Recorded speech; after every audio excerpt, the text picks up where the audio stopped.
أعوذ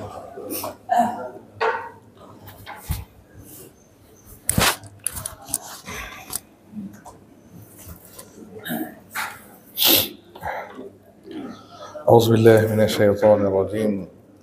بسم الله الرحمن الرحيم. الحمد لله رب العالمين، والصلاة والسلام على أشرف الأنبياء والمرسلين، حبيبنا شفيعنا مولانا محمد بن عبد الله وعلى آله وصحبه أجمعين. رضيت بالله ربا وبالإسلام دينا وبمحمد نبيا ورسولا. اللهم صل على سيدنا محمد. اللهم صل على سيدنا محمد. اللهم صل على سيدنا وحبيبنا وشفيعنا مولانا محمد.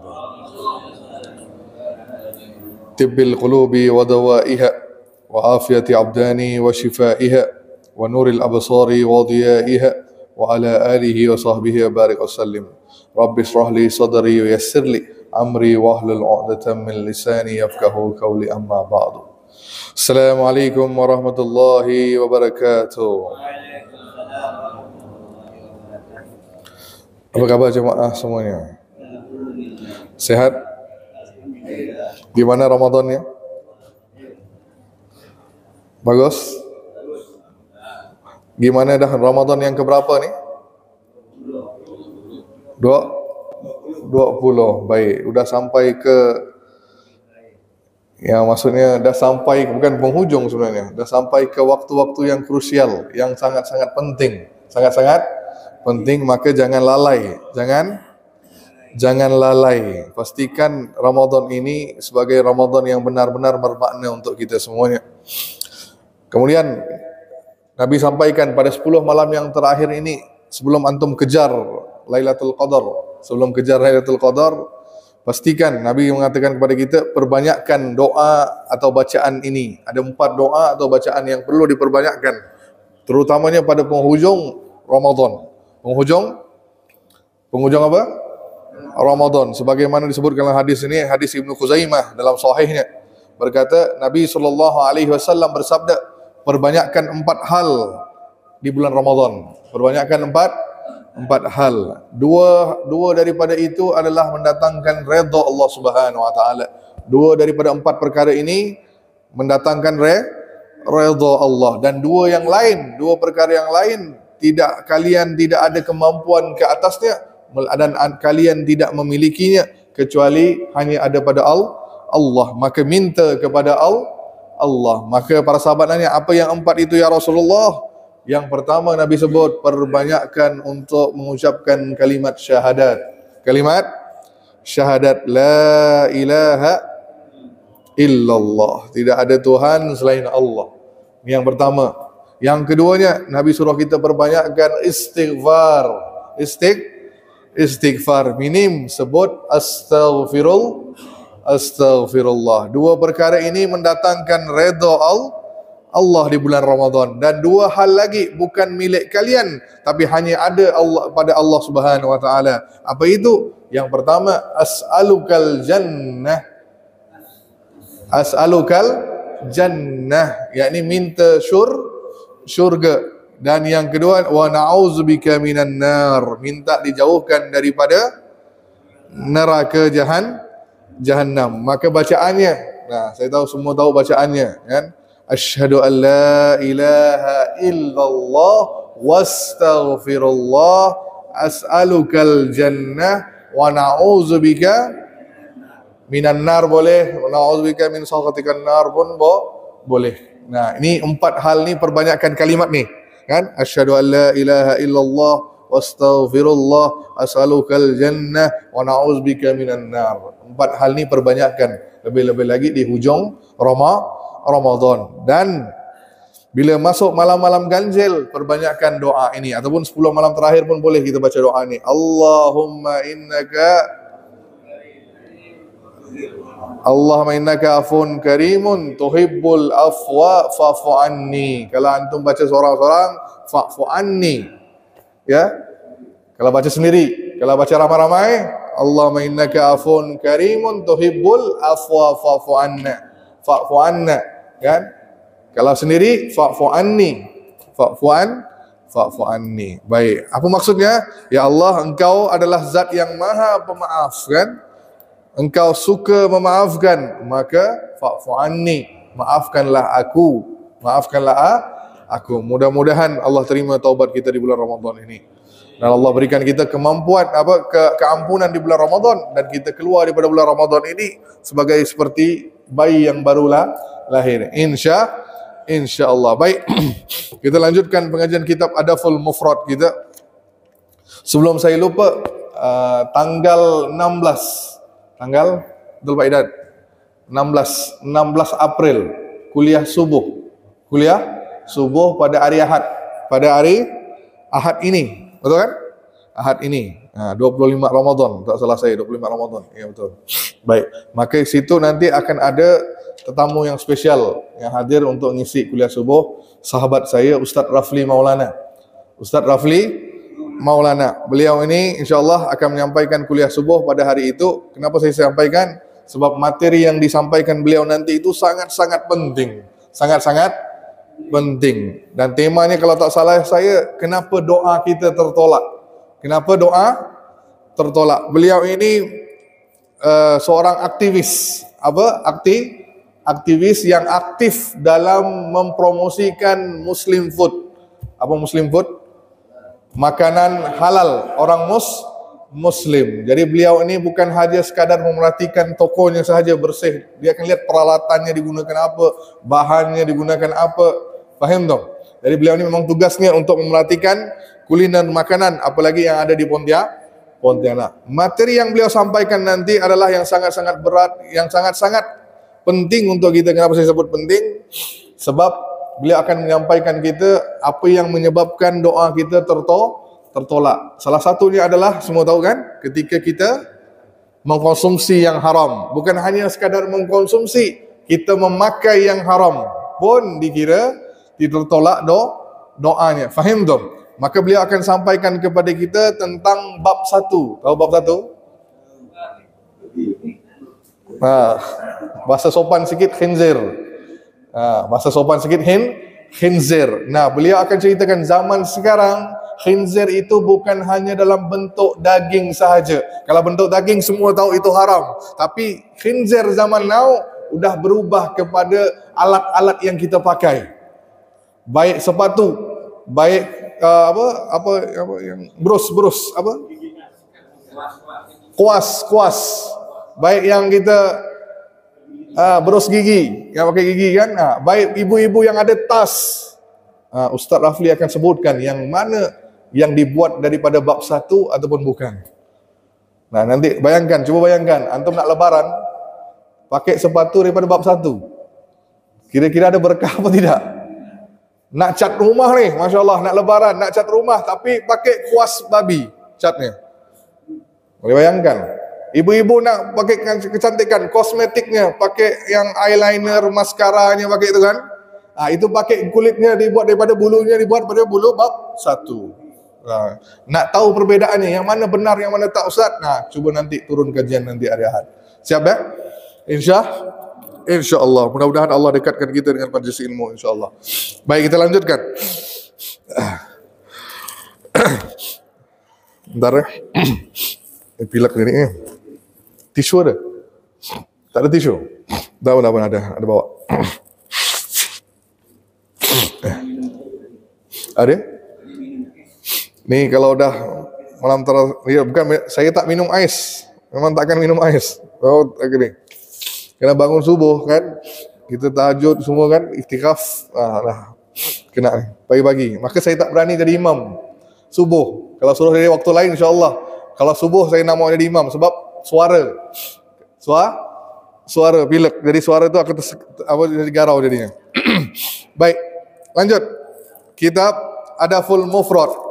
Saya tidak tahu ada waktu apa tidak nanti untuk bahas zakat. Zakat mal tinggal kan? Bila ada waktunya kosong. Ada kosong ke tak ada kosong? Belum ada ya, insyaAllah lah. Nantilah kita lihat gimana. Baik, kita selesaikan dulu bab Adaful Mufrad nih. Baik, lanjut. Bab yang ke-71. Bab yang ke-71. Bab kemuliaan. Bab kemuliaan.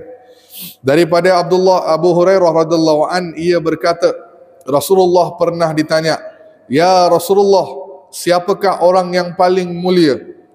Maka baginda sallallahu alaihi wasallam menjawab, orang yang paling mulia di sisi Allah adalah orang yang paling bertakwa di kalangan kalian. Orang yang paling bertakwa. Terus sahabat berkata, bukan itu yang kami maksudkan ya Rasulullah. Bukan itu yang kami maksud. Maksudnya Nabi beri jawapan, bukan itu jawapan yang mereka harapkan. Terus Nabi kata, orang yang paling mulia adalah Nabi Yusuf alaihi salam. Nabi Yusuf alaihi salam, Nabi Allah, kan? Putra Nabi Allah, putra kekasih Allah. Nah, maka kata sahabat, bukan itu yang kami maksudkan. Bukan itu yang kami maksudkan. Maka Nabi pun menjawab, apakah tentang orang-orang dari bangsa Arab yang kalian tanyakan kepada aku? Maka mereka berkata, "Naam, betul ya Rasulullah." Maka Nabi menjawab, orang-orang yang terbaik pada masa jahiliyah adalah orang-orang yang terbaik pada masa Islam, jika mereka memahami Islam. Jadi sahabat itu sebenarnya nak nanya tentang orang Arab. Tapi Nabi beri jawapan tadi, siapa yang paling mulia adalah orang yang paling bertakwa, baik di kalangan orang kaya, baik itu orang muslim, kalau baik orang miskin. Kalau dia orang yang paling bertakwa, itu yang terbaik. Terus Nabi kata yang terbaik pun, yang paling mulia adalah Nabi Yusuf. Nabi Yusuf. Kenapa Nabi Yusuf? Nah, sebab ceritanya itu sebuah luar biasa.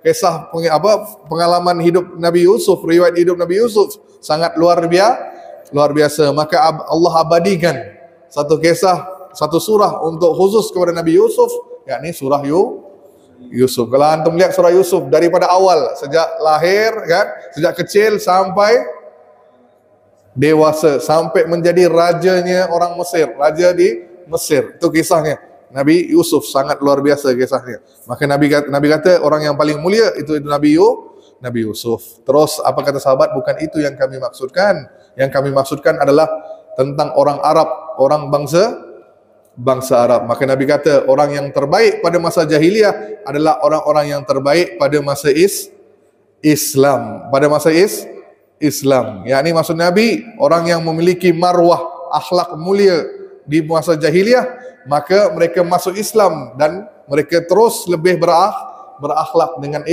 Islam. Itu orang Arab yang terbaik. Faham dong? Di masa jahiliyah pun akhlaknya baik, apalagi ketika Islam dia bertambah menjadi baik. Itu yang Nabi maksudkan tentang kemuliaan. Terus bab yang ke-72, berbuat baik kepada orang baik dan jahat. Berbuat baik kepada orang baik dan jahat. Daripada Munzir Ats-Tsauri dan Muhammad Ali bin Al-Hanifah dibacakan ayatnya, hal jazaul ihsan illal ihsan. Apa dia? Tidak ada balasan kebaikan kecuali kebaikan. Balasan kebaikan itu dicatat untuk kebaikan yang dilakukan oleh orang baik ataupun orang yang jahat. Jadi di sini maksudnya apa? Tidak ada perbuatan tidak ada perbedaan di antara perlakuan ketika kita melayani orang baik ataupun orang jahat. Dua-duanya kita harus bersikap baik. Faham dong? Kalau ada orang buat baik kepada kita, bagaimana kita balasnya? Balasnya dengan lebih baik. Kalau tak mampu balas kebaikan dia, apa dia? Nah, Nabi sebut, jika yang memperoleh kebaikan daripada orang lain, jika kita memperoleh kebaikan daripada orang lain, hendaklah dia membalas kebaikan itu dengan yang lebih baik. Jika dia tidak mampu untuk membalas, hendaklah dia memuji orang tersebut, kerana jika dia memujinya, maka orang yang terima kebaikan itu telah bersyukur. Jika dia menyembunyikannya, kata Rasulullah, maksudnya tidak ceritakan tentang kebaikan orang itu, maka apa jadi? Dia mengingkari kebaikan tersebut. Boleh faham maksud Nabi SAW? Kalau ada orang buat baik dengan kita, kita balas. Tak mampu balas, maka kita Ceritakan kebaikannya, ceritakan kebaikannya. Jangan sembunyikan. Kalau kita sembunyikan sengaja, itu maksudnya kita tidak bersyukur. Itu kata Nabi SAW. Terus apa kata Nabi SAW? Kalau anda tidak mampu membalas kebaikan orang lain, maka doakan dia. Apa dia? Doakan orang yang buat kebaikan kepada kita. Faham dong? Jadi balas budinya dengan berdoa. Dengan itu kita telah bersyukur kepada Allah Subhanahu wa taala. Maka Nabi sebut, barang siapa yang diperlakukan dengan baik lalu ia mengatakan kepada pelakunya, jazakallahu khairan. Jazakallahu khairan. Apa maksudnya? Semoga Allah membalasmu dengan khair, dengan kebaikan. Maka sungguh ia telah menyanjungnya. Dia telah menyanjungnya, maksudnya memujinya. Faham tak? Nah, ni maksud Nabi SAW. Maka penting ni kalimat jazakallah. Kalau dengan perempuan, jazakillah. Ya, jazakillah dengan perempuan. Jazakillah kalau kita nak ibu beri makanan dengan kita. Terima kasih bu, jazakillah khairan. Jazakillah. Kalau sesama lelaki-laki, jazakallah. Jazakallah. Jazakallahu khairan. Itu terbaik kalimatnya. Maka Nabi sebut sampai apa kata Sayyidina Umar, seandainya salah seorang kalian tahu tentang baiknya berdoa jazakallahu khairan, tentu ia akan terus menerus mendoakan dengan ucapan tersebut. Maksudnya pahala yang Allah siapkan itu luar biasa. Sebab kita doakan dia, semoga dia dapat kebaikan. Maka tak cukup sekadar terima kasih ya. Maka kita tunjukkan nilai Islam kita. Sebut jazakallah khairan. Fahim dong? Lanjut. Dah selesai dah bab tentang tetangga kan kemarin? Betul? Tetangga. Dah, kita masuk ke lihat bagaimana susunan Imam Bukhari ni.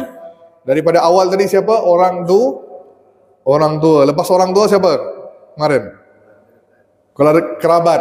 Lepas kerabat, tetangga. Lepas tetangga siapa ni? Anak yatim. Baik, disebutkan dari sini Abu Hurairah, Nabi SAW bersabda, bab yang ke-73, keutamaan mengasuh anak yatim. Tahu mengasuh? Betul mengasuh ya? Mengasuh, mendidik. Betul. Baik. Dari Nabi SAW, orang yang bekerja untuk menghidupi para janda dan orang miskin adalah seperti orang yang berjihad di jalan Allah. Orang yang berjihad di jalan Allah. Dan seperti orang yang berpuasa pada siang hari dan di malam harinya, dia seolah-olah seperti melakukan qiyamul lail. Ini pahala untuk orang yang dia cari rezeki untuk bantu hidupi, tolong janda dan juga anak orang miskin. Maka pahalanya Allah siapkan seperti berjihad di jalan Allah. Dan juga seperti orang yang berpuasa di siang hari dan di malam hari dia menunaikan qiyamul lail. Ini maksudnya anjuran kita untuk membantu orang-orang yang lemah, orang-orang yang memerlukan bantuan. Faham dong? Okey, lanjut. Bab yang ke-74, keutamaan mengasuh anak yatim sendiri. Sendiri maksudnya? Bukan kan? Sendiri maksudnya dia kematian suaminya meninggal. Maka perempuan ini yang sendiri mengasuh anaknya. Maka di sini disebutkan keutamaan mengasuh anak yatim sendiri, bab 74. Daripada Aisyah radhiyallahu anha, isteri Nabi berkata, ada seorang wanita datang kepada aku membawa 2 orang anak perempuan. Kita pernah bahas hadis ini dulu. Kan? Ia pernah meminta sesuatu kepada aku, tapi aku tidak mempunyai apa-apa selain 1 biji kurma. Kurma. Aku pun memberikan kurma itu kepadanya hingga dia membelah kurma itu menjadi 2 bahagian dan memberikan kepada kedua anak perempuannya. Dan kemudian wanita ini berdiri dan keluar. tidak lama Nabi SAW masuk dan aku menceritakan hal ini kepada Nabi. Lalu baginda SAW bersabda, sesiapa yang mengasuh anak-anak perempuan seperti ini lalu diperlakukan mereka dengan baik, nescaya ia akan menjadi penghalang baginya daripada api neraka Jahannam. Nah, ini luar biasa. Jadi siapa yang memperlakukan anak yatim, kan ni seorang janda tidak mempunyai suami, dibawa anaknya minta makanan, Aisyah tidak mempunyai makanan, diberikan kurma, kan, sedangkan ibunya lapar, kan, tapi tidak makan sendiri, tapi dia memberikan semua itu kepada anak-anaknya. Maka kata Nabi, perlakuan seperti itu akan menjadi penghalang baginya daripada neraka Jahannam. Baik, lanjutkan bab yang ke-75. Keutamaan mengasuh anak yatim menggantikan kedua orang tuanya. Daripada Sa'id bin Murrah Al-Fihri, dari ayahnya, Nabi SAW bersabda, aku bersama orang yang mendidik, mengasuh anak yatim di syurga seperti ini. Seperti ini dan ini. Seperti apa tadi? Ini dan ini. Maka Sufyan ragu apa isyarat yang Nabi berikan. Jari mana dia ragu. Jadi perawi ini ragu tadi. Nabi kata, orang yang membantu anak yatim, hubungannya nanti di akhirat, kedudukannya seperti ini dan ini. Tapi perawi ini tak tahu jari yang mana Nabi tunjukkan. Tapi di hadis yang lain, hadis yang lain disebutkan jari mana. Nah, aku mendengar, kan, Nabi SAW bersabda, dari Sahal bin Sa'ad menceritakan, Nabi bersabda, aku bersama orang yang mengasuh anak yatim di syurga seperti ini dan ini. Nabi menunjukkan jari telunjuk dan jari tengah. Nabi tidak jauhkan. Nabi menunjukkan gini, kedudukan orang yang membantu anak-anak yatim, kan, mengasuh anak yatim, tempatnya di syurga nanti bersama dengan aku sedekatnya seperti ini. Nabi jari telunjuk dan orang yang mengasuh anak yatim itu jari tengah. Nah, Nabi dekatkan jarinya. Ini menunjukkan apa? Sangat dekat kedudukan dia dengan Nabi SAW di surga. Allahu Akbar. Mudah-mudahan kita dapat peluang itu. Amin ya rabbal alamin. Nah, terus apa lagi sambungannya? Abdullah bin Abbas mengatakan, aku tidak pernah makan makanan kecuali ditemani oleh anak yatim. Lihat bagaimana para sahabat Nabi SAW kalau makan pasti ditemani oleh anak yatim. Nah, kita makan dengan siapa? Makan sendiri-sendiri. Nah, maka jangan tunggu. Saya lihat orang sini ini nunggu, bukan maksud yang semua. Ada sebahagian. Jangan nunggu hari-hari besar sahaja nak bantu anak yatim. Betul? Dia tu tunggu hari Ashura, ya, betul? Betul kan? Ada orang tu dipilih hari Ashura, hari khusus untuk kita bantu anak yatim, yakni tanggal 10 Muharram. Sebenarnya tidak ada dalil yang sahih mengatakan harus pada hari itu. Faham tak? Sepanjang tahun antum boleh bantu anak yatim. Sekarang pertanyaan saya, anak yatim boleh terima zakat apa tidak? Tidak, kecuali kalau dia masuk dalam 8 asnaf. Faham tak? Jadi kalau sebut, kenapa Nabi begitu mendidik kita tentang anak yatim ini suruh dijaga? Sebab Nabi sendiri seorang yatim. Nah, kalau kita dengar kisah Nabi, pasti kita rasa sedih, kan? Nabi dari kecil dah jadi anak yatim. Ketika lahir dah jadi anak yatim. Ditinggal oleh ayahnya meninggal. Yang tinggal ibunya pun meninggal usia 5 tahun. Nah, boleh bayangkan bagaimana perasaan seorang Nabi. Faham tak? Nah, kalau nak sebut sikit satu kisah dia, kan, Nabi tidak disusukan oleh ibu kandungnya, kan? Kenapa? Jangan nanya, Ustaz, kenapa Aminah tidak menyusukan Nabi langsung? Sebab memang itu adat orang Arab. Jadi kalau anak tu lahir tidak akan langsung disusukan memang disusukan langsung, cuma sekali. setelah itu diberikan kepada orang lain ataupun ibu susuan. Ini budaya orang ataupun adat tradisinya orang Arab. Kenapa? Dan anak itu tidak akan tinggal bersama orang tuanya, akan tinggal jauh. Nah, bila dah anak tu usia dah mau dewasa, baru pulang ke kampung, ke pangkuan orang tuanya. Bila dah sampai 10 tahun, 5, 6, 7 tahun, baru pulang ke orang tua yang kandung. Kenapa? Ialah adat. Kenapa? Satu, supaya orang Arab ni nak didik anak tu supaya tidak manja. Tidak manja.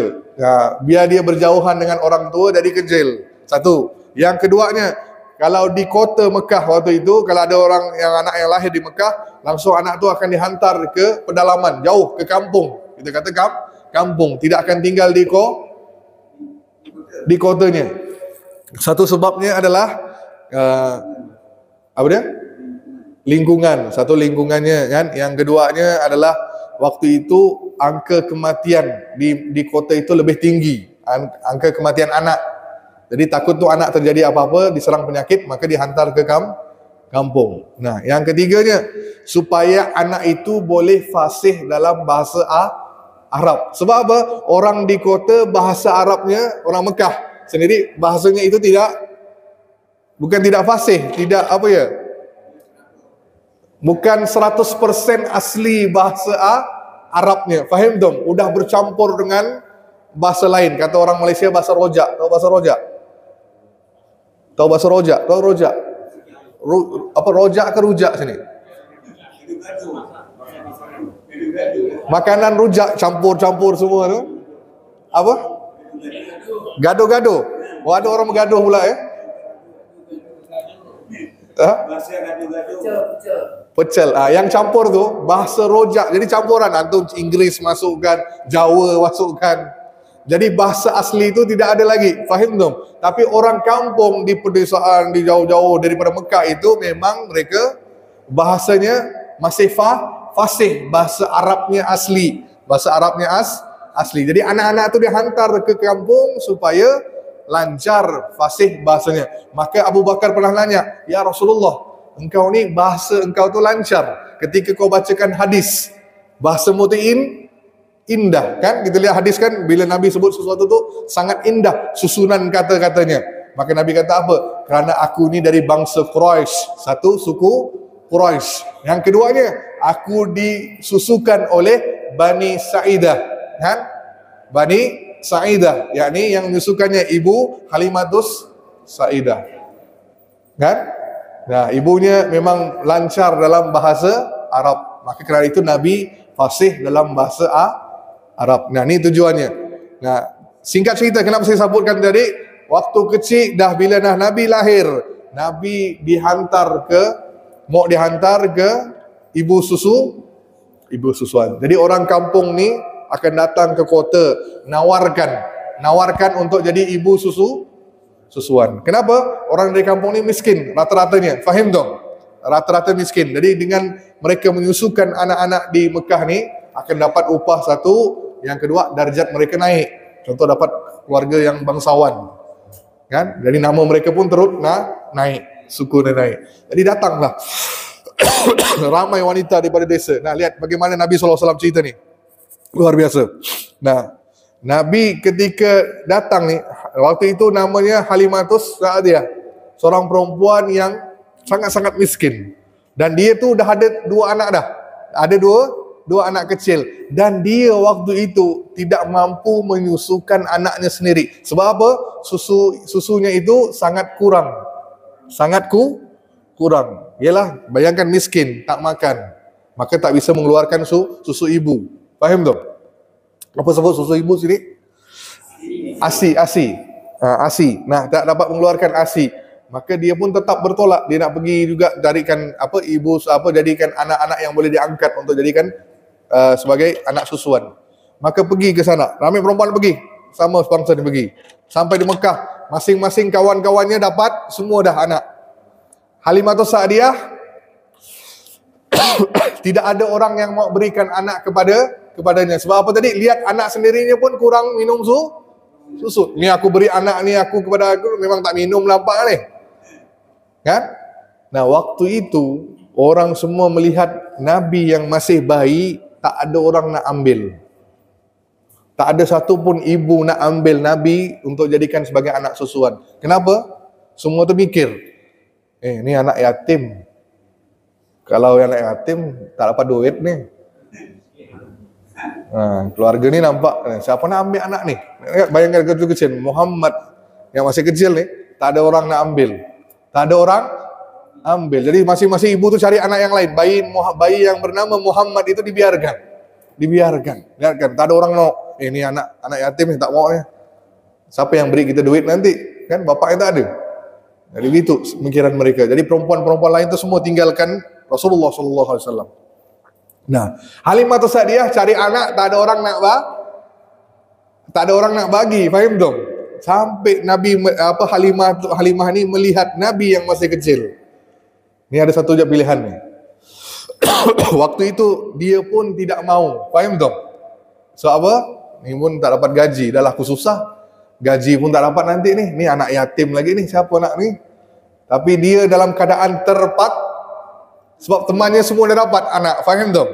Dia belum. Jadi dia pun mikir, nak pun tak mau pun dia pun ambillah bayi yang bernama Muhammad. Dengan keadaan apa tadi? Bukan ikhlas, tidak tulus. Dalam hatinya masih terpaksa, faham tak? Terpaksa. Dan takkan aku pulang dengan tangan kosong. Baiklah aku bawa budak ni. Nah, tapi ketika setelah mengambil anak tu, kehidupan Halimah itu berubah. Berkah Nabi SAW. Dari kecil ni, apa jadi? Yang dia yang tak bisa mengeluarkan susunya tadi, ketika Nabi minum, air susunya itu keluar dengan deras. Sangat deras. Sampai anak-anak yang lainnya pun minum. Allahu Akbar, bayangkan.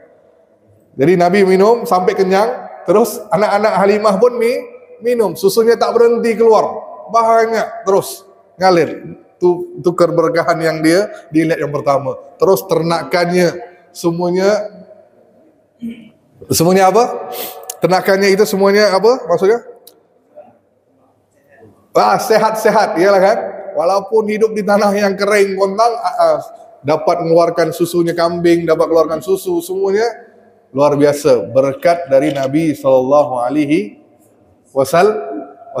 Nih lihat, ketika mana tak ada orang nak terima Nabi kan, kerana yatim, faham tak? Tapi Halimah menerima Nabi kan, Nabi. Sampai disebutkan setelah Nabi dihantar usia hampir 10 tahun, balik kepada ibunya, 5 tahun lah, 5 atau 6 tahun, lupa. Balik kepada ibunya. Setelah itu Nabi tidak berjumpa dengan Halimah. Sampai disebut suatu saat Nabi dah menjadi seorang Rasul kan. Balik dari perang lah, ada seorang ibu-ibu tu datang, langsung dibukakan serbannya, kain selendangnya, langsung dibentangkan dan suruh Nabi duduk dalam tu. Jadi semua sahabat ni, siapa perempuan ni? Kan? Boleh faham maksudnya? Dibentangkan selendangnya, letak di bawah, suruh Nabi duduk. Apa maksudnya? Ini tanda penghormatan yang paling tinggi kalau orang Arab buat gitu. Buka serban imamah, disuruh kita duduk di atasnya. Itu penghormatan tertinggi. Maka sahabat anak, siapa perempuan ni? Itulah ibu susuan Nabi Halimah Sa'diyah. Nah, Allahu Akbar. Nah, ini kisah tentang Nabi SAW yang hidupnya yatim, tapi kerana itu baginda sangat-sangat menegaskan kepada kita untuk menjaga anak yatim. Fahim dong?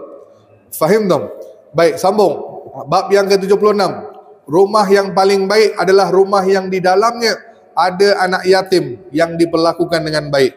Jadi rumah yang paling baik adalah rumah yang di dalamnya ada anak yatim. Disebut Rasulullah SAW bersabda, sebaik-baik rumah kaum muslimin adalah rumah yang di dalamnya terdapat anak yatim. Bukan sekadar terdapat, tapi diperlakukan dengan baik. Dan sejelek-jelek rumah kaum muslimin adalah rumah yang di dalamnya terdapat anak yatim yang diperlakukan dengan tidak tidak baik. Aku bersama pengasuh anak yatim di syurga seperti ini, sambil mengisyaratkan dua jari baginda sallallahu alaihi wasallam. Jadi rumah yang terbaik adalah rumah yang di mana ada anak yatim dan diperlakukan dengan baik. Dan rumah yang tidak baik adalah rumah yang ada anak yatim tapi dia apa kan? Yes, disia-siakan anak tersebut. Fahim dong? Fahim dong? Baik, saya lanjutkan. Ini tak lama ini selesai nih. Sebentar saja. Kita selesaikan ya. Boleh? Boleh? Sampai 80 ya? Boleh ya?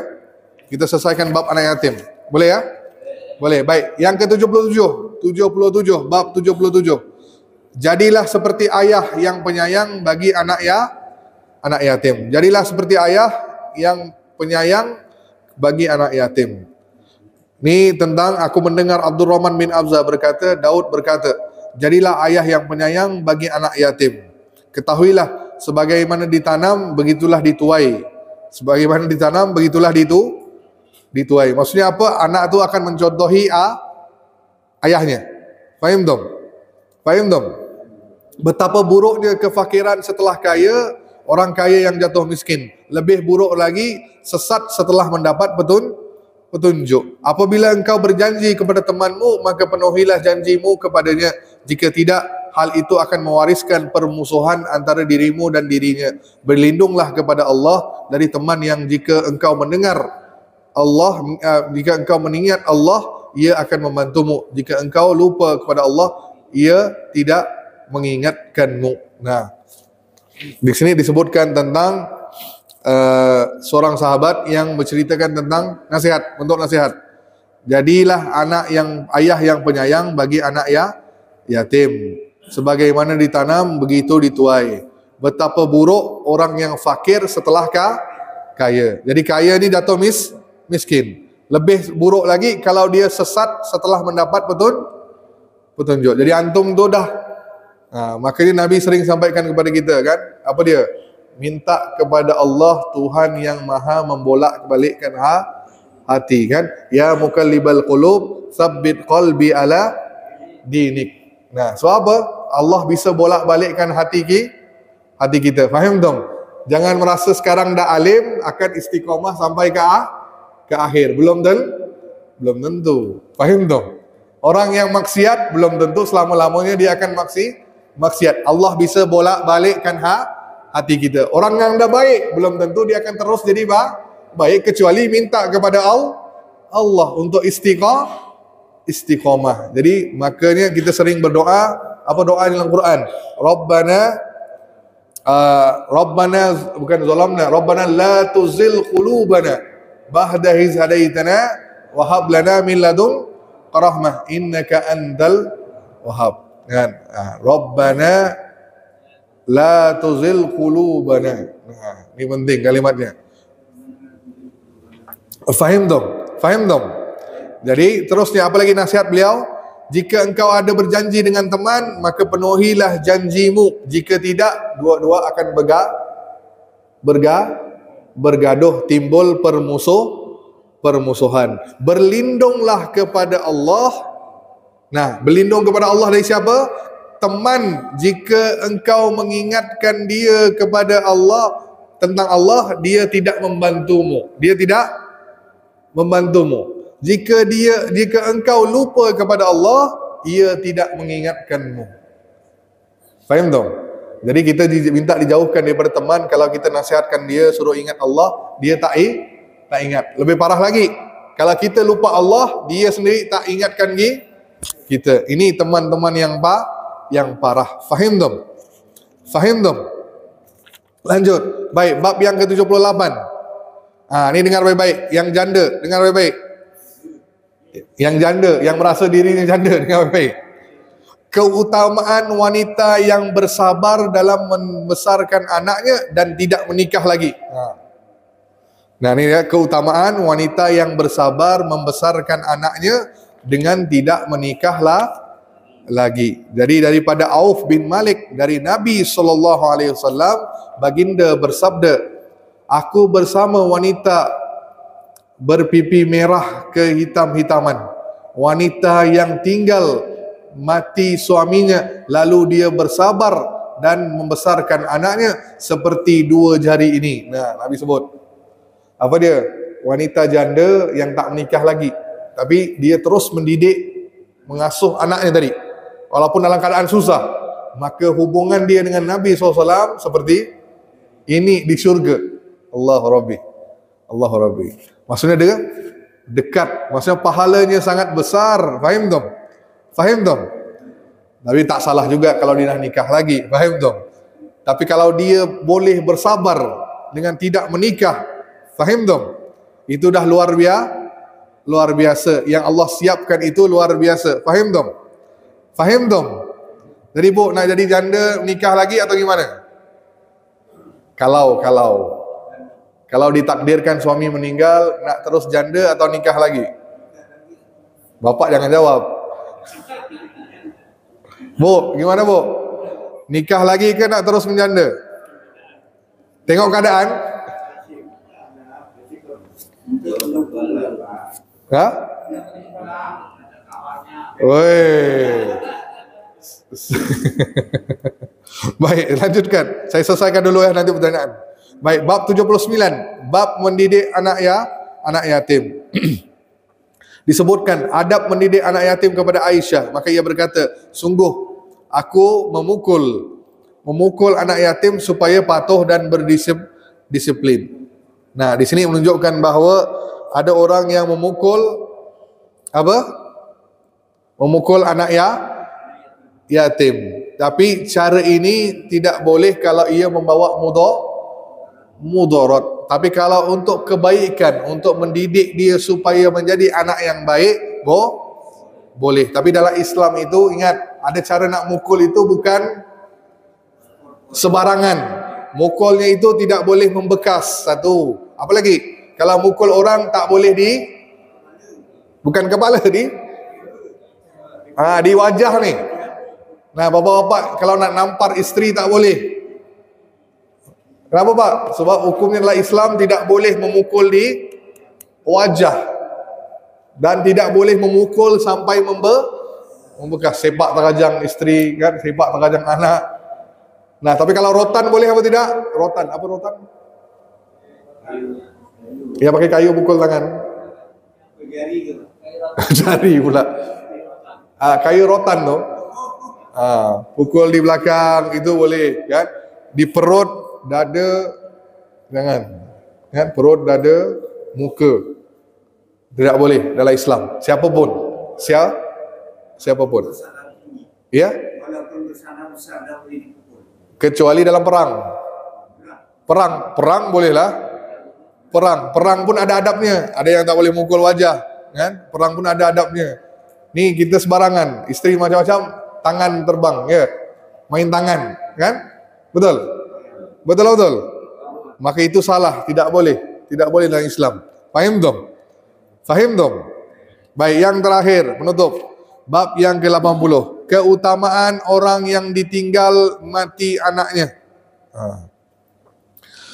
Daripada Nabi SAW, Abu Hurairah berkata, daripada Nabi SAW, seorang Muslim tidak akan disentuh api neraka apabila 3 orang anaknya meninggal dunia, melainkan sekadar menebus sumpah. Jadi, kalau ada orang yang kematian anak,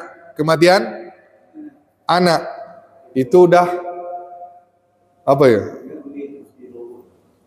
Anak itu akan menunggu di pintu syurga untuk menjemput orang tuanya. Faham tu?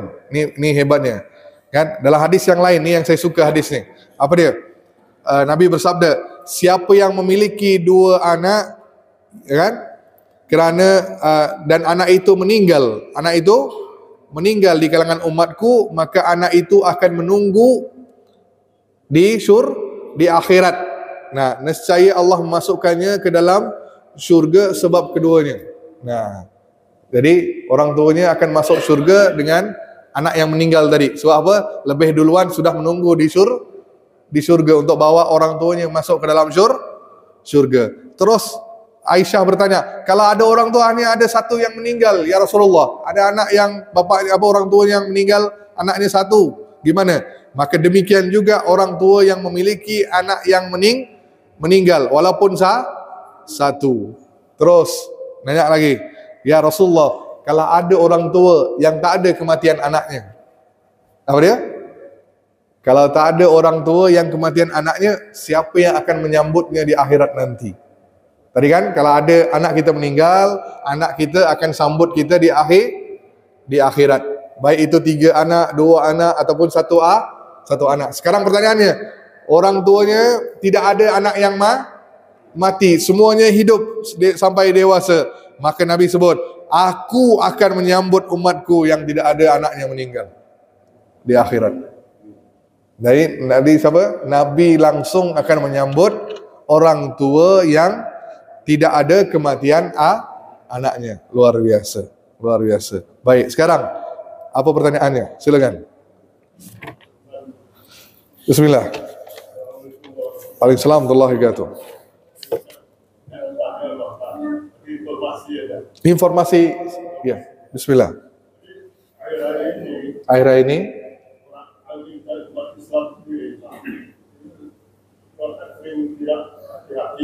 tidak hati-hati.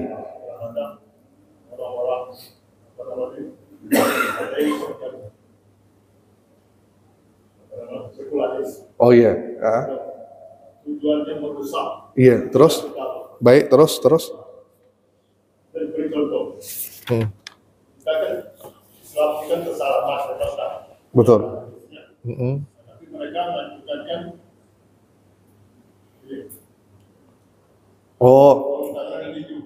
kemudian ada lagi ini. Jadi mereka merusak dengan simbol-simbol dan gambar-gambar. Baik, terus? Kita tidak sadar. Iya, itu tidak sadar. Terus? Kemudian baru-baru ini? Kenapa? Sejadah itu ada gambar-gambar iblis setan. Hati-hati bapak-bapak. Benar. Perhatikan betul-betul sejadah yang kita pakai. Ya. Itu ada gambar iblis setan senjata. Iya. Motif sejadah. Betul. Nah, itulah Pak Ustaz. Jadi mohon Pak Ustaz nasihatnya itu agar kita umat Islam bisa hati-hati. Bagus Pak. Bagus apa yang Bapak sampaikan tadi. Yang pertamanya memang akan ada musuh-musuh Islam. Musuh-musuh Islam yang akan cuba sedaya upaya untuk menjauhkan umat Islam daripada agama Islam itu sendiri. Faham tak? Akan ada sampai kiamat. Akan ada musuh-musuh Islam yang akan buat kita semakin jauh daripada agama. Nah, salah satunya yang beliau contohkan tadi adalah bab bersalaman. Nah, sekarang dah jangan salaman. Kalau dulu kan musim wabak, jangan salaman. Ya, sekarang boleh apa tidak salaman? Boleh, tak ada masalah. Tapi masih juga ada orang yang salaman gini. Ya. Ada apa tidak? Ada. Anak-anak muda lah. Anak-anak muda kan biasanya kayak gini. Kalau saran saya, kalau sekadar itu cuma hiburan, tak ada masalah bagi saya, hiburan untuk ini. Tapi yang pasti kalau dia salaman duluan tuh, salaman. Tapi jangan pula salaman dengan yang bukan sama jenis dengan kita. Kan sesama jenis, kan laki-laki dengan laki-laki, mahram dengan mahramnya. Nah, salaman. Terus yang bab tentang sejadah ni bukan isu baru, dari lama dah. Lama dah memang ada masalah tentang motifnya. Maka perhatikan sejarah-sejarah itu memang ada gambar bab 1, ada gambar anjing, benar? Ada gambar anjing. Bukan hanya di sejadah, di sepatu kita pun ada kalimat-kalimat yang kita agungkan, tapi mereka letakkan di sepatu kita. Kalimat Allah, kalimat Muhammad, supaya kita pijak, injak. Yes, di tapaknya. Maka berhati-hati ketika kita memilih. Jangan lihat keren saja. Perhatikan betul-betul. Sama juga lihat di motif-motif mana-mana. Kan? Ada nampak macam kepala apa kan? Di mana-mana lihat kan? Bukan hanya di sini. Faham tak? Maka memang itu adalah simbol-simbol umat-umat untuk musuh-musuh Islam, untuk merosakkan kita. Maka berhati-hati. Betul. Bagus nasihat beliau tadi. Baik, ada lagi yang lain? Ya, silakan Pak Ujung. Waalaikumsalam warahmatullahi wabarakatuh. janji sampai dikatakan dari keluarga apa pada apa. Jadi bapak mengasuh anak yatim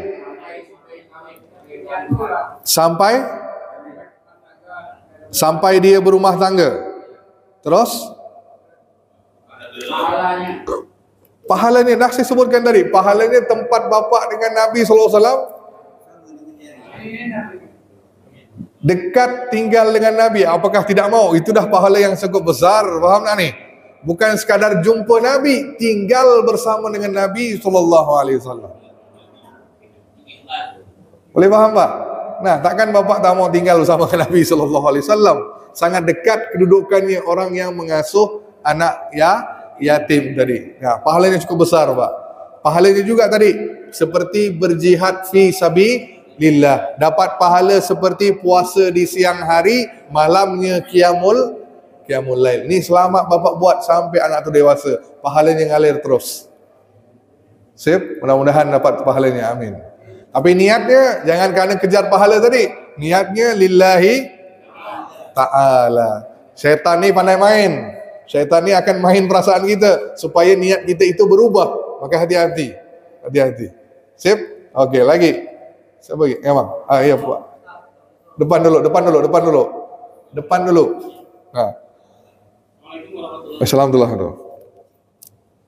Ini tentang tadi tentang pemberian orang lain ya. Pemberian orang lain? Jadi sampaikan bahwasannya kita harus membalas ya. Iya. Balas. Tapi ada memuji, ucapan terima kasih. Ini kan beda nih. Yang mendoakan. Tiga hal kan. Memuji, ucapan terima kasih, dan mendoakan. Sebenarnya kan kalau memuji itu jarang. Kalau kita memuji itu lihat kondisinya, iya. Ambil pasir buang ke mukanya. Kalau orang memuji karena itu bisa membuat kita menjadi riak.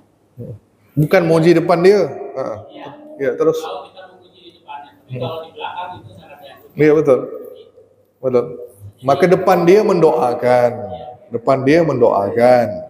Doakan itu pun suatu bentuk pujian kepada dia. Jazakallah, kalimat itu kan sama. Jazakallah, semoga Allah membalas kebaikanmu. Kan situ. Terus di belakang dia, kalau orang nanya, "Ke mana kau dapat kebaikan ini?" Si fulan yang bantu saya, si fulan yang tolong saya. Tidak ada salah. Tidak ada salah situ. Nah, jadi kembali ke niat kita tadi. Niat kita nak kita memuji dia untuk harapkan apa? Balasan dari dia atau gimana? Kan?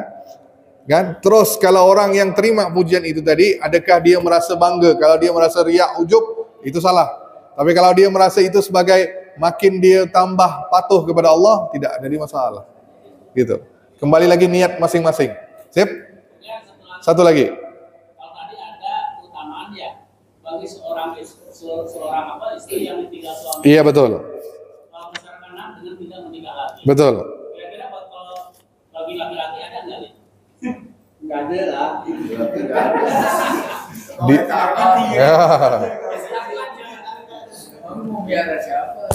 Saya rasa laki-laki itu tak sanggup hidup seorang diri.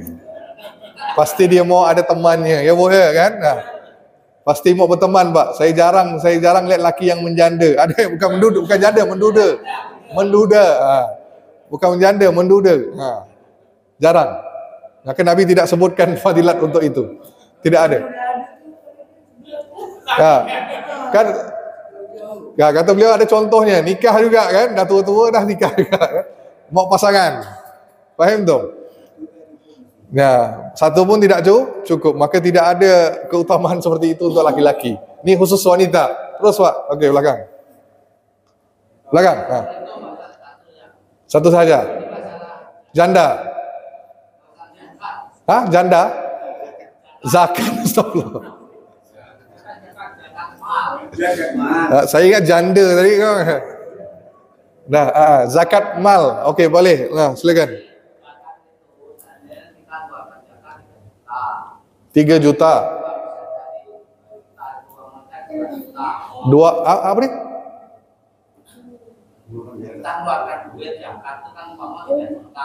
Umpamanya 3 juta. Baik. yang lain.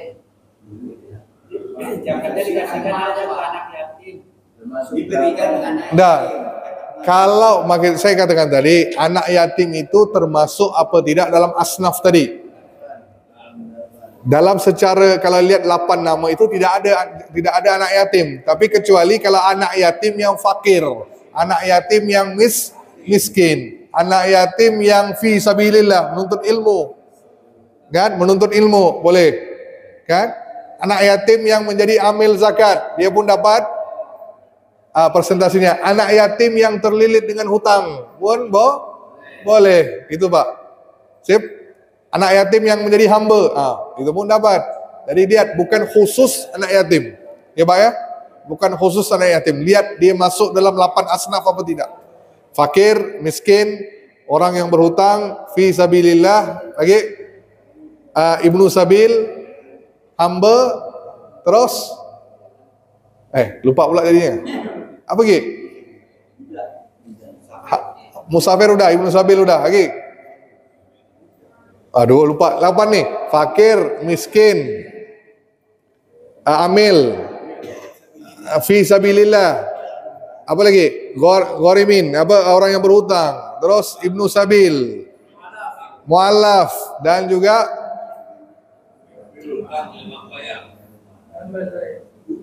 budak, hamba. Betul, 8 asnaf tadi. Lihat Pak ya, anak yatim itu masuk apa tidak dalam tu? Sip? Nah. Kalau khusus anak yatim tak ada, tapi kalau dia dari anak yatim yang fakir, anak yatim yang miskin, boleh beri. Sip? Sip? Sudah bayar? Sudah bayar ke belum? Belum. Belum bayar. Baik, Ibu ada pertanyaan, Bu? Silakan. Ibu dulu. Satu orang tapi 2 jenis bisa dapat pakai 2 dengan beras itu. Satu orang. Ke 1 orang. Zakat. Ini zakat fitrah ya. Zakat fitrah dari ibu kepada seorang yang penerimanya, ibu berikan 2 jenis. Beri beras dan uang. Tapi untuk 2 orang. Maksudnya 2 tanggungan. Satu keluarga, separuh dibelikan beras, separuh diberikan bentuk uang. Boleh. Tak ada salah, boleh. Baik. Lanjut, Pak. Ini berkaitan dengan anak yang meninggal. Anak yang meninggal. Lanjut. Itu batas umur anak meninggal itu apa dari 0 tahun sampai Iya. lahir yang bisa menunggu di pintu surga untuk orang tuanya. Iya. Terus seterusnya, Pak. Baik. Bagus pertanyaannya. Jadi anak yang meninggal dalam bahasa yang kita bahaskan ini daripada anak yang dalam kandungan. Kandungan itu mulai daripada 4 bulan. Kan? Disebut kalau anak itu dalam hamil dah 4 bulan itu dah ditiupkan roh ke dalamnya. Kan? Usia 120 hari. Kalau di bawah itu gugur belum disebut anak, masih lagi janin. Ya, kalau dah 4 bulan dan ke atas sampai dia lahir dan sampai akil balik. Batasnya akil balik. Dia sebelum akil balik meninggal, maka ini anak yang menunggu depan pintu surga sebab tidak dibebani syariat. Ya, kecuali anak yang akil balik dia itu ada beban syariat. Di situ lihat kepatuhan pada orang tuanya, solat apa tidak, puasa apa tidak. Situ Pak. Jadi yang dimaksudkan di sini anak yang meninggal sebelum akil balik. Betul. Ataupun kalau orang tuanya maksiat, tapi anaknya ini dalam keadaan meninggal, masih kecil, dia tidak tahu perangai orang tuanya. Dengan itu ada riwayat yang menyatakan memang belum masuk surga, tapi Allah kurangi dosanya. Dosanya dikurangi. Nah, mungkin ditakdirkan 100 tahun dalam neraka, mungkin hanya 50 tahun dikurangi gitu. Bisa jadi berkat anak tadi mendoakan syafaat tadi. Ya. Situ sebut syafaat. Baik, syafaat itu bukan hanya pada anak tapi semua, termasuk yang duduk di sini. Faham dong? Coba lihat teman kita ni siapa. Sampai jumpa kita bersalaman dengan dia, Pak, jangan lupa doakan saya nanti ya. Jangan lupa doakan saya. Kalau bapak masuk syurga, jangan lupa pada saya. Bilang gitu. Kenapa? Nanti teman-teman ini yang masuk dalam surga akan cari mana tadi Pak ni, mana pergi Pak ni kan? Nah, dia akan cari temannya. Dengan itu boleh mereka berikan syafaat. Faham dong? Faham dong? Dah siap? Baru saya tunggu tadi. Ada. Bagus pertanyaan. Lupa tadi. Yes. Ingatkan saya.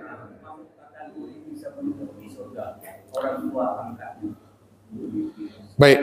Dengan orang yang bukan muslim, orang tua. Baik. Saya lupa tadi.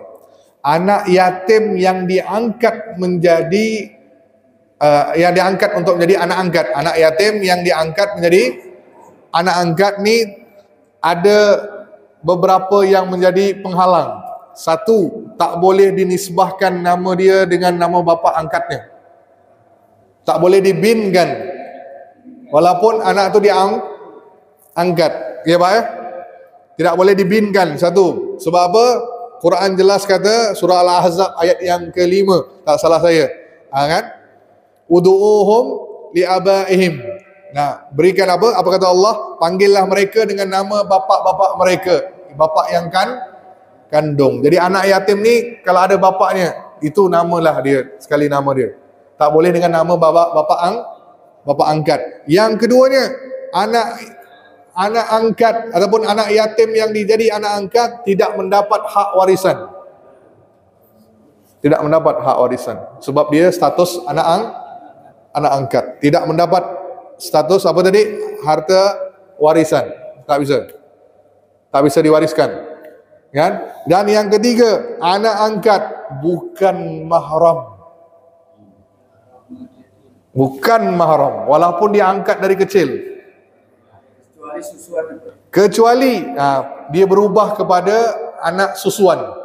Jadi kita ambil anak angkat ni, anak angkat dari kecil, usianya sebelum 2 tahun. Sebelum 2 tahun diambil dan disusukan oleh isteri kita 5 kali. Sebanyak 5 kali, dan 5 kali itu anak tu minum sampai kenyang. Maka anak itu disebut bukan lagi anak angkat tapi anak persusuan.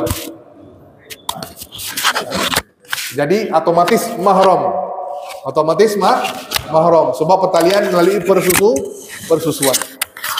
Di bawah 5 kali Belum masuk. Nabi sebut ada, awalnya Nabi kata 10 tapi dimansuhkan jadi 5.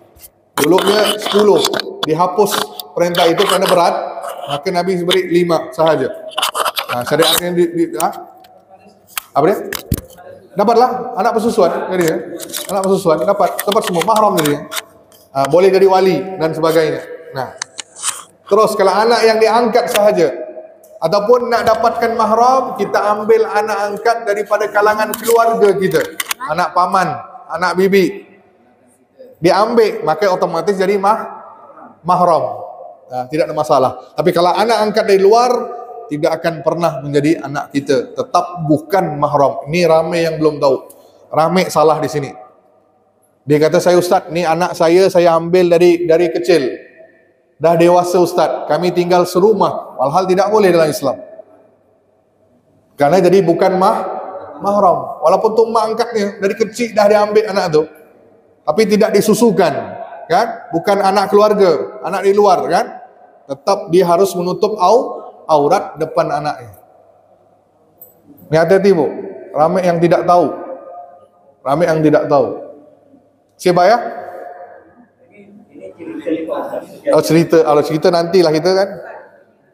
Okey, teruskan. saya punya dato mengambil anak angkat. Okey, punya dato anak angkat.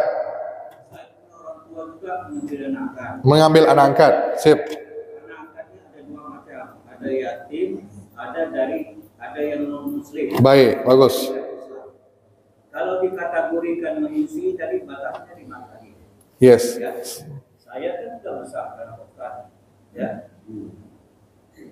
Untuk mengetahui dia ini menyusu atau tidak ini susah nih. Jadi rumusnya itu bagaimana kita menyimpulkan supaya itu benar-benar masuk kategori yang 12 kan? Tak ada catatan. Mana tahu? Bukan kita kan melihat musuh kan harus kita lihat. Hah? Kita harus kita lihat. Tak semestinya kita lihat. Bapak mana ingat waktu kecil? Saya pun tak ingat macam mana mak saya susukan saya. Kan? Saya kan kecil. Iya, cuba tanya dengan orang tua kita, kerabatnya, kerabat. Meninggalnya waktu Pak Iwan umur berapa? Sekarang kita baru tahu. Enggak, meninggalnya waktu Pak Iwan umur berapa? Mama Pak Iwan umur berapa? Dewasa. Garis besarnya ya. Garis besarnya saya ilmu ini baru sekarang. Makanya seandainya apa yang saya katakan ini terjadi pada Bapak, kan belum tahu ilmunya tadi, maka Allah akan maafkan. Allah maaf, Allah akan ampunkan dosa kita. Nah, tapi setelah kalau belum tahu tidak ada masalah, tapi kalau tahu buat tidak tahu itu bahaya. Nah, jadi Bapak insya Allah dimaafkan, tidak usah bingung tentang itu. Masalah hubungan akidah apa fikih Islam yang menentukan berhak menerima waris atau bagaimana berlanjut itu yang menjadi persoalan. Baik, ada adik-adik lain Yang adik-adik semua tinggal yang angkat ke yang memang kandung. yang diangkat ini banyak besar. Ada sampai dia ada yang Melayu juga ada, Madura ada, Cina ada gitu. Tapi semua Islam. Masuk Islam. Semua. Baik. Mahram tak mahram kan dah meninggal. Jadi selesai dah masalahnya. Tapi pertanyaan saya tadi, kalau semua itu adalah anak angkat, maka kalau ada yang anak kandung, ada adik, tak ada yang kandung ya? Kandung. Anak kandung Ada. Maka batasnya masih mahram. Mahram. Bapak tidak boleh bersalaman dengannya. Walaupun dah tua. Kalau masalah salaman itu memang saya jaga kadang-kadang. Baik, satu. Terus masalah warisan, Bapak tidak mendapat masalah warisan. Baik, warisan dapat apa tidak? Isukan itu saya mau tahu ya. Dapat apa tidak? Kalau dapat tidak diterima, tidak boleh, Bapak kena pulangkan. Bapak kena pulangkan. Apalagi yang lebih layak itu adalah anak kandungnya tadi. Itu yang berhak menerimanya. Berhak menerimanya. Bapak pulangkan ke haji. Itu lebih baik. Nah, itu Pak. Ya? Tapi kalau hadiah masih hidup boleh kan? Hadiah tak ada masalah. Hadiah tidak ada masalah. Nah, hadiah tidak ada masalah. Iya, Bu. Nah.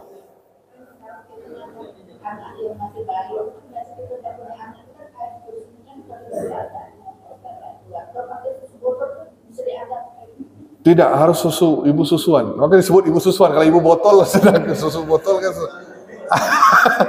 Astagfirullah. Iya, harus ibu susuan itu disebut, itulah dari ibu airnya sendiri tadi. Bukan susu bubuk, bukan. Tidak dikira. Kalau dipindahkan ke botol itu lain. Dipindahkan ke botol tidak masalah, bukan susu bubuk tu. Kalau susu bubuk tidak dikira sebagai anak. Kalau ambil tu kan 5 kali susuan kena minum. Susu kita sendiri Bu, tapi dipindahkan ke botol. Itu dibagi minum boleh. Boleh. Ni kerana tidak mengeluarkan susu, dia beli yang formula, susu formula tidak masuk susuan. Bukan mahram. Jadi anak itu jadi bukan mahram. Kalau itu anak laki. Kalau dia anak perempuan tidak boleh dengan suami ibu. Jadi bukan mahram. Nah, iya Bu.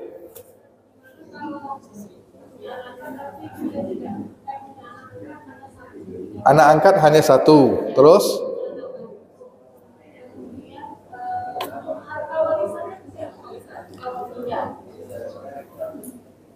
maka okey, baik. Yang paling dekat adalah adik-beradik. Apa salah adik-beradik pula? Itu yang paling. Makanya hukumnya gitu Bu. Maka nanti kita belajar ilmu waris. Dia ada urutan dia Bu. Bila tak ada anak, siapa yang berhak dapatkan harta tu? Gitu dia. Bisa dihadiahkan. Hibah boleh dihibah.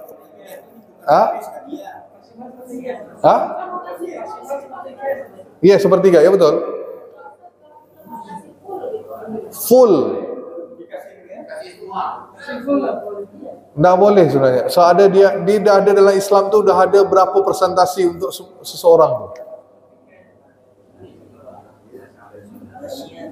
Dia dah, nanti mau kita bahas tentang ilmu waris ini panjang lagi nih. Panjang lagi. Jadi nantilah kita bahas ya. Nah, sip, itu saja. Udah? Adik, udah? Udah ya? Sip, itu saja. Wabillahi taufiq wal hidayah. Assalamualaikum warahmatullahi wabarakatuh. Tutup dengan tasbih kafarah. Subhanallah bihamdika asyhadu an la ilaha illa anta astaghfiruka wa atubu ilaik.